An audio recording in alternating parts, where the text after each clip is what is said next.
Wow, that was fast. The Ayatollah of Iran is no more. The speed of the operation itself is remarkable.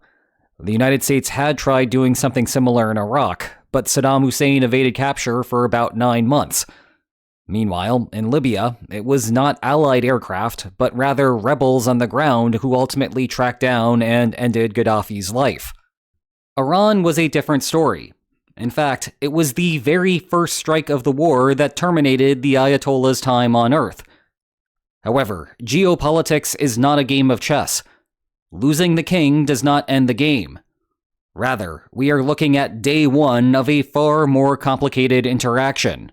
So join me today as we discuss how the Ayatollah's life came to an end, the two main mistakes that the Ayatollah made which led to his end in this way, and the succession crisis that Iran is currently confronting. First, a quick recap of what has happened, along with perhaps an answer to a bit of a mystery. As you might imagine, I have been monitoring the situation in Iran closely for weeks now. In a world where we should watch what leaders do, spending all of that money to mobilize materiel to the region conveys a certain credibility in threatening to attack. Now, usually the United States prefers to initiate airstrikes overnight. Doing so takes advantage of U.S. technical expertise, limits the defender's ability to visually identify attacking aircraft, and limits the number of civilians wandering in areas where they could inadvertently be hurt. The special Maduro operation to arrest the Venezuelan president 2 months ago, that was conducted at night. The one-shot bombing run to destroy Iran's nuclear infrastructure last year, also conducted at night. Midnight Iranian time corresponds to 3:30 p.m. on the east coast of the United States.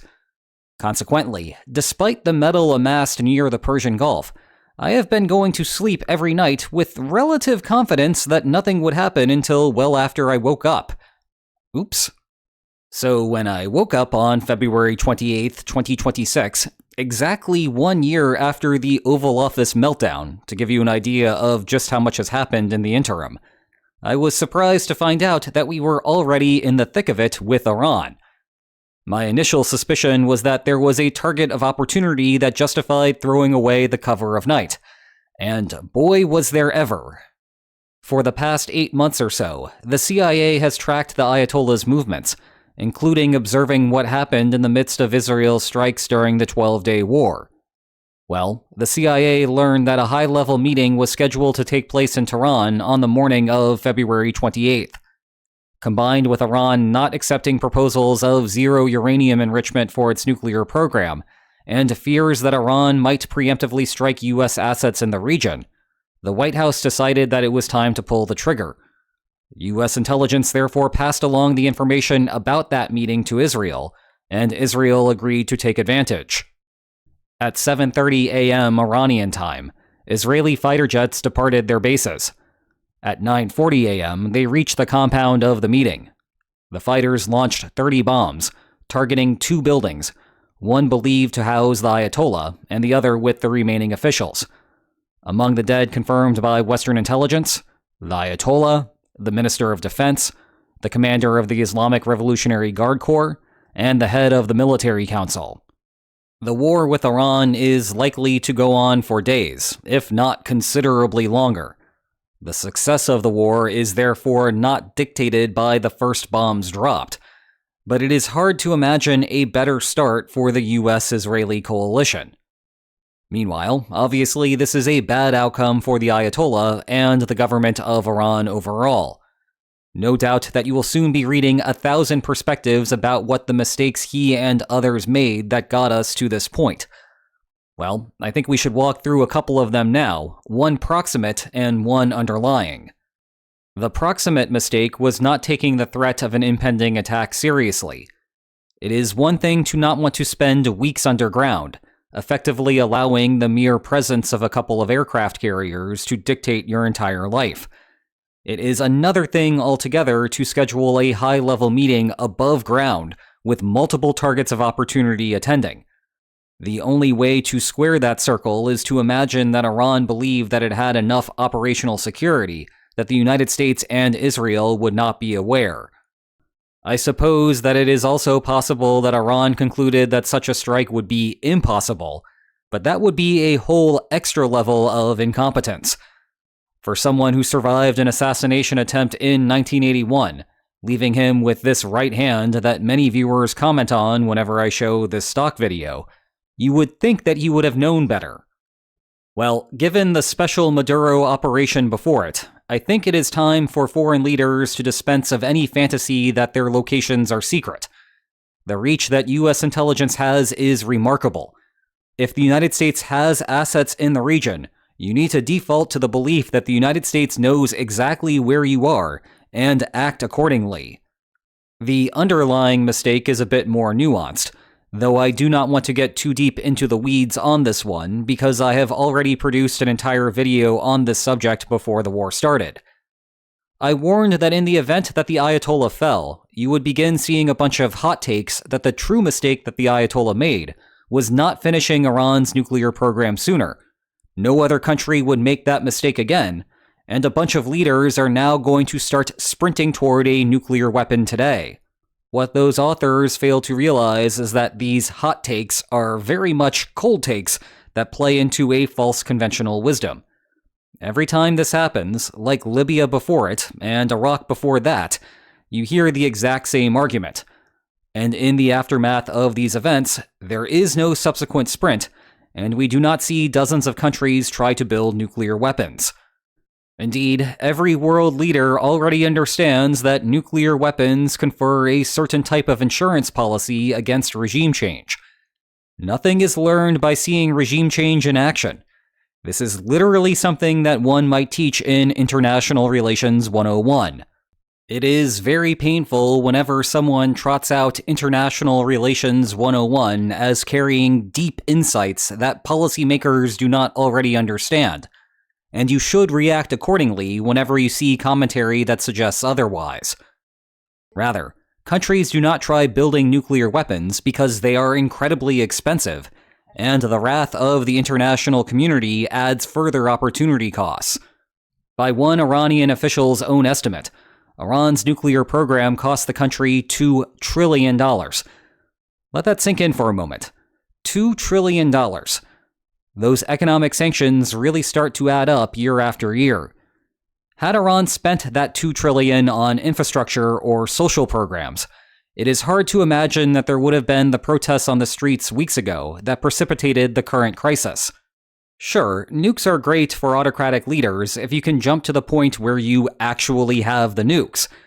But you cannot yada yada yada past the hard part of actually producing them, suffering the economic consequences of trying, and ducking preventive action from opponents in the meantime.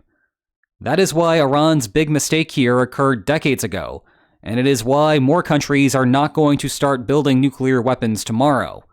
For our final topic of the day, we need to discuss the succession crisis brewing in Iran right now.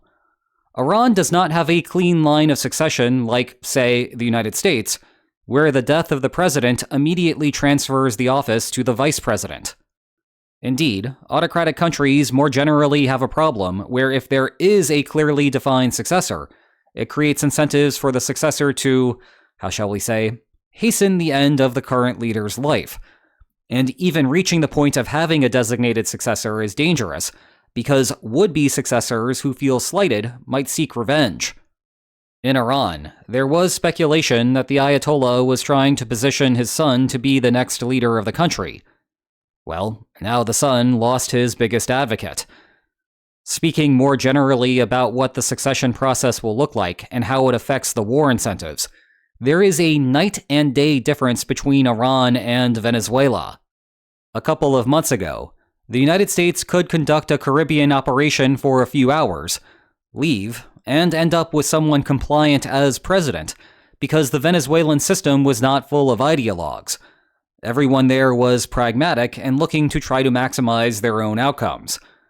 Thus, the United States could dictate to Delcy Rodriguez how Venezuela could spend its oil money and still have her comply. The alternative for her is to repeat what Maduro experienced, and you can understand why she might want to avoid that. Moreover, the long-run plan in Venezuela is straightforward enough. A democratic system in the country exists. Maduro just distorted it into an autocracy. In turn, the United States did not need to destroy the country's institutions. Rather, all Venezuela needed was a nudge in the right political direction. To be clear, we still have a long way to go to see whether any of that plan will work out. But at least so far, things are working. There will be no such easy button for Iran. There are democratic elections in the country, but even the not-so-democratically elected president is still inferior to the supreme leader's position.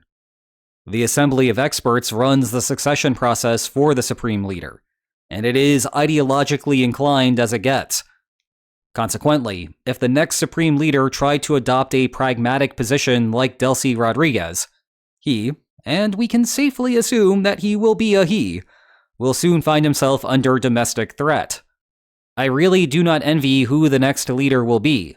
Either he faces assassination threats from the United States and Israel, or he faces assassination threats from the people who gave him his position. It is the very definition of a no-win situation. Now, in terms of war strategy, this is a decent place for the United States to be in. The plan here is not to try to co-opt the next supreme leader. Rather, the United States seeks to completely revolutionize the Iranian system. The Ayatollah's assassination serves two purposes here.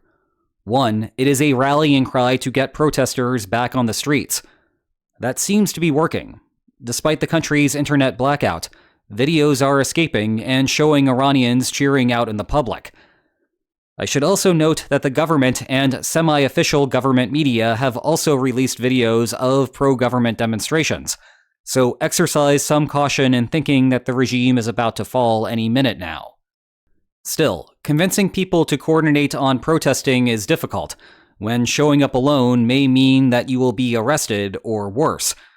It is hard to come up with a better rallying cry than the death of an unpopular leader who just killed tens of thousands of protesters, so mission accomplished on that front. The second purpose of the assassination is to create a succession crisis. Remember, the Ayatollah did not have a designated successor. What is happening in Iran as I speak these words are Iranian officials initiating the first steps to convene a formal succession process. What is happening unofficially as I speak these words are Iranian officials trying to establish their inevitability as the ultimate choice, so that others relent their challenges and follow the path of least resistance. That includes trying to take interim control of the government, which would set that person up as the default candidate who is easy to back. If that informal process goes smoothly, then we may end up in a situation where Iran redoubles its resolve, as a hardliner enters office and could more effectively command the war than an 86-year-old former revolutionary. From the US perspective, threading the needle here will be very difficult.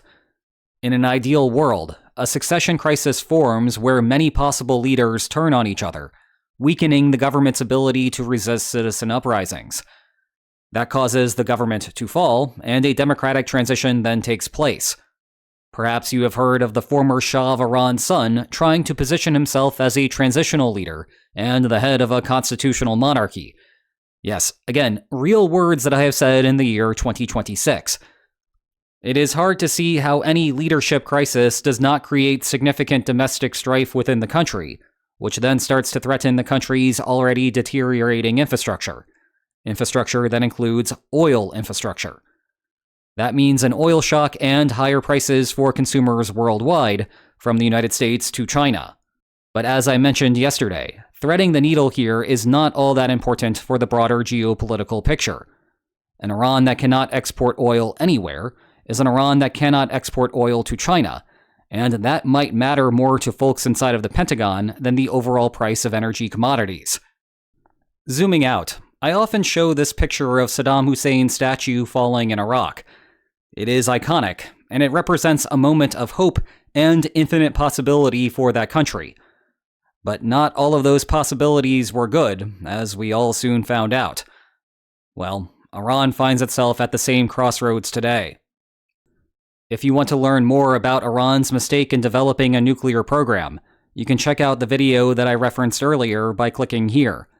And if you enjoyed today's video, then please like, share, and subscribe, and I will see you next time. Take care.